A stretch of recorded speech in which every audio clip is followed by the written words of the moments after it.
Hello? Coach Long, good afternoon. Hey, guys, how are you? Hey, Rocky. Coach, there could be some form of a delay. We are broadcasting wirelessly this afternoon, so it's kind of like we're embedded in Afghanistan right now. There could be a small delay, Coach. That's all right. I don't usually have anything worth saying anyway. Coach, you got to tell us.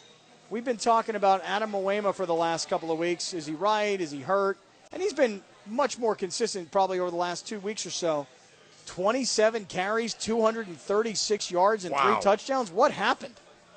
Well, number one, the offensive line blocked a lot better, and then he was hot. He looked healthy, he looked quick, he looked strong, he looked big. He broke tackles, he made guys miss, he outran some other guys. Yeah, he had a great night, and I'm glad he did because we were struggling on defense trying to slow him down with the triple option out of the pistol. We were making a lot of mistakes on defense, but that running game and a couple long passes won the game for us.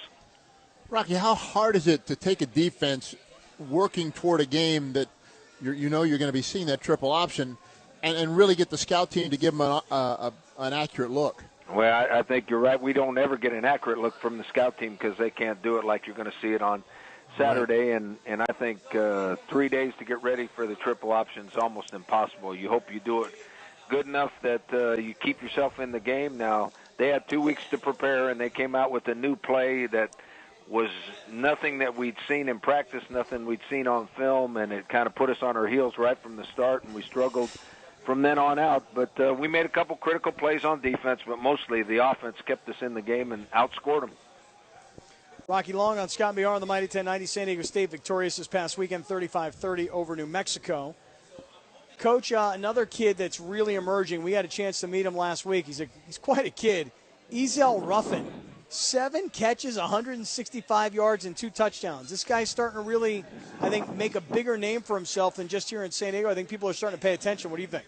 Well, I think so, and I think he's developing into a great receiver. Now, that's been a lot of hard work for 3 years. People have been working with him, and he's been working himself into the position where he could be a decent receiver, and I think that he gained confidence maybe 4 or 5 weeks ago, and he's gotten a lot better since then, and it's nice to start out the first play of the game and get a 75-yard touchdown pass.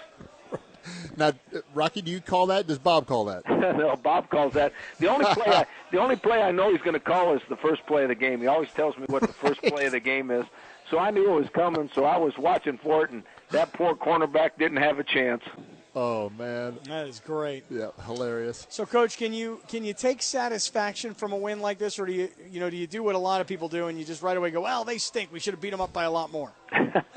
Well, you guys both played. You know how hard it is to win. It doesn't matter how many you win by. It just matters if you win. So I noticed that we played really good against Fresno State but didn't win, and we had Sunday's practice, and the kids were depressed and quiet and moping around. Well, guess what? No matter how much I yelled at the defense Sunday night, they were happy and energetic and smiling because we won. Yeah, right. Yeah, we're all like, they played so hard against Fresno. What a tough loss. And now we're like, they didn't play well enough in beating New Mexico. What the hell? You're right, Rock. Well, Coach, congratulations. Another good win. Keep it going. We'll talk to you next week. All right, guys. Have a good time. All right, Thanks, pleasure, Rock. Coach.